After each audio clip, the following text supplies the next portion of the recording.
Par Larry Hodgson 11 novembre 2017. Le vrai nom d'une plante gagnante. Senecio Beio Grigio. Source, Les Exceptionnels, Claude Vallée. Un lecteur, Matt D. Reed, vient de m'aviser que la très jolie épierre Beio Grigio Stachy Beio Grigio, mon coup de cœur chez les annuels en 2016. Lisez une fontaine d'argent dans la plate-bande, et gagnante d'un prix Les Exceptionnels 2017, est mal identifiée. Il ne s'agirait pas d'une épierre Stachy, mais plutôt d'un Senecio, plus spécifiquement un Senecio niveaureux. Le genre Senecio, de distribution mondiale et de la famille des Astéracées, comprend plus de 1200 espèces et est de ce fait l'un des plus vastes genres de plantes à fleurs. Les autorités botaniques les plus sérieuses se sont toutes rangées à ce changement. D'ailleurs, personnellement, j'ai toujours trouvé que cette plante, bien qu'elle partage le feuillage blanc poilu commun à plusieurs épierres Stachy, ne poussait pas comme un épierre typique, avec sa tige qui rampe à la base plutôt que de se diriger tout droit vers le haut comme une chandelle à la manière d'un épierre classique. De toute façon, le genre Senecio est aussi riche en espèces couvertes de poils blancs que le genre Stachy,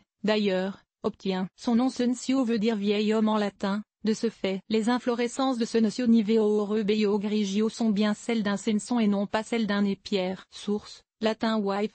Comme certains Beio Grigio cultivés en serre froide l'hiver dernier se sont mis à fleurir, ce qui a fait découvrir le pot au rose. Les belles inflorescences jaunes sont tout à fait typiques des fleurs de censon, ayant la forme de petits tournesols. On voit toutefois qu'il n'y a aucun lien, mais vraiment aucun, avec les fleurs bilabiées des Stachy, famille des Lamiacées. Cette découverte aidera aussi à mieux comprendre la culture de la plante, car on sait que le censon neigeux à fleurs jaunes. Le sens de l'épithète niveaureux vient du paramo de la Colombie et de l'Équateur, une plaine de haute altitude, entre 3100 et 4600 m, où il fait de frais à froid à l'année. Si la plante se couvre complètement de poils blancs, c'est en partie pour se protéger du froid, mais aussi pour filtrer les rayons solaires, car elle pousse généralement au-dessus des nuages, pleinement exposée aux néfastes rayons ultraviolets. Senecio niveaureux dans le paramo colombien. Source, Mauricio Diagranado. Juste en expérimentant avec cette plante, plusieurs jardiniers ont appris qu'on peut en fait conserver cet annuel dans la maison près d'une fenêtre ensoleillée l'hiver et ainsi obtenir plusieurs divisions,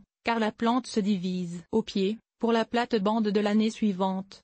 Mais plusieurs personnes, dont moi, se sont efforcées de garder la plante à la température de la pièce en présumant qu'elle avait une origine tropicale. Sachant qu'elle est de haute altitude, on peut désormais conclure qu'il ne faudrait alors pas se gêner pour laisser Beio Grigio subir des températures près du gel. Sans doute qu'un long automne en plein air lui conviendrait mieux qu'une rentrée subite en septembre comme celle que j'ai donnée à mes plantes cet automne. Peut-être que, en plaçant la plante dans un emplacement frais à froid et très ensoleillé l'hiver, une serre alpine, par exemple, il serait possible de la voir fleurir chez nous et pas seulement en montagne. Je suis très heureux de cultiver cette belle plante uniquement pour son feuillage si doux et argenté, mais si elle peut fleurir aussi, tant mieux. L'autre avantage de connaître le vrai nom de la plante est qu'il est désormais possible d'acheter des semences de S. niveaureux, offertes chez quelques rares fournisseurs, dont Sunshine Seeds, et d'obtenir ainsi des plants à moindre frais. Reste qu'il est regrettable que les producteurs continuent de lancer des végétaux sur le marché sans faire une vérification au sujet de leur identité. Il me semble que la moindre des choses dont une nouvelle plante aurait besoin serait une étiquette portant le bon nom.